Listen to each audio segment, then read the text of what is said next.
Good evening everyone. এখন আমি রয়েছি মুম্বাই এয়ারপোর্টে, আর আমার ফ্লাইট হচ্ছে রাত 3টের সময়। অ্যাকচুয়ালি ইটস ভোর 3টের সময় আমার ফ্লাইট। তো মারাত্মক জোরে আমার খিদা পেয়ে গেছে লিটারালি। তো আমি তাই ভাবলাম চলো কিছু খেয়ে নেওয়া যাক, কারণ অলরেডি 9টা বাজে। তো ভাবলাম চলো কিছু খেয়ে নেওয়া যাক, ডিনার করে নেওয়া যাক। তো আমি ডিনার করার জন্য চিকেন টিক্কা বিরিয়ানি নিয়েছি অ্যান্ড অলসো একটা জলের বোতল নিয়েছি। তো আমার বিল হয়েছে 420। চিকেন টিক্কা বিরিয়ানির দাম 350 অ্যান্ড ওয়াটার বটলের দাম 70 रुपीज़। कई बंधनी ऐसा होता है लाइफ में।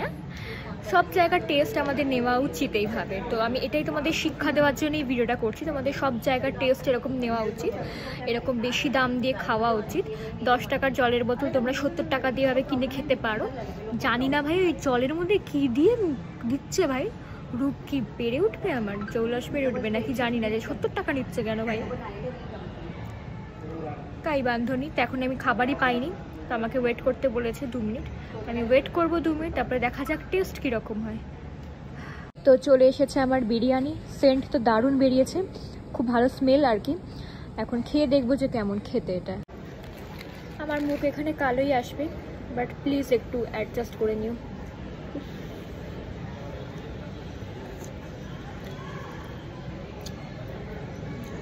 একদমই ভালো খেতে না, অনেস্টলি স্পিকিং ভীষণই বাজে খেতে, মোটেই ভালো খেতে নয়।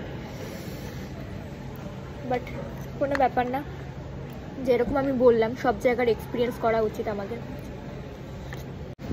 এখন বাজে 1:49 অ্যান্ড লিটারালি আমার ঘুম পাচ্ছে, মাথা ধরা করছে, গলা বসে গেছে, নাক বন্ধ হয়ে গেছে, সব কিছু একসাথে হয়েছে। 3টের সময় flight, I am just waiting for my flight literally. আমি এখন বোর্ডিং করছি ফাইনালি। এতক্ষণের অপেক্ষার পর আই এম সুপার এক্সাইটেড বাড়ি যাওয়ার জন্য। আমার গলাতে লিটারালি আওয়াজ বেরোচ্ছে না, মাই গুডনেস। অ্যাকচুয়ালি আমি এইবারে যখন আসছিলাম তখন আমি আমার সিট বুক করিনি। তো পরে যখন আমার খেয়াল এসেছিলো যে আরে আমার সিট বুক করা উচিত ছিল, অ্যান্ড উইন্ডোর পাশে, উইন্ডো সিট, কারণ রাতের বেলার ভিউ প্লাস সকালবেলার ভিউ একসাথে দেখা যাবে সেই জন্য।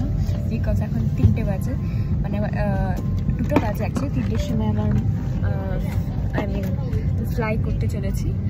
So and I am so lucky যে আমি জানতামও না, বাট আমার উইন্ডো সিট পড়েছে। আসার সময় আমার উইন্ডো রয়েছে, বাট এখনও উইন্ডো পড়বে সেটা আমি ভাবিনি। কারণ যখন আমি মুম্বাই আসার সময় আমার অ্যাকচুয়ালি পড়েছিল একদম ধারে সিটটা, ভাগ্য ভালো মাঝখানে পড়েনি। বাট এখন luckily window seat, I am so happy for that.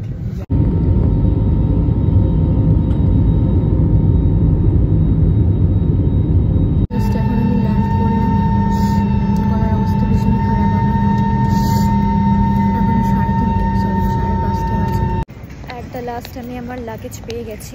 আমার তো একবার চিন্তাও হয়ে গেছিলো যে ভাই রাজকোটের পর আমি আর আমার লাগেজই একবারও দেখিনি।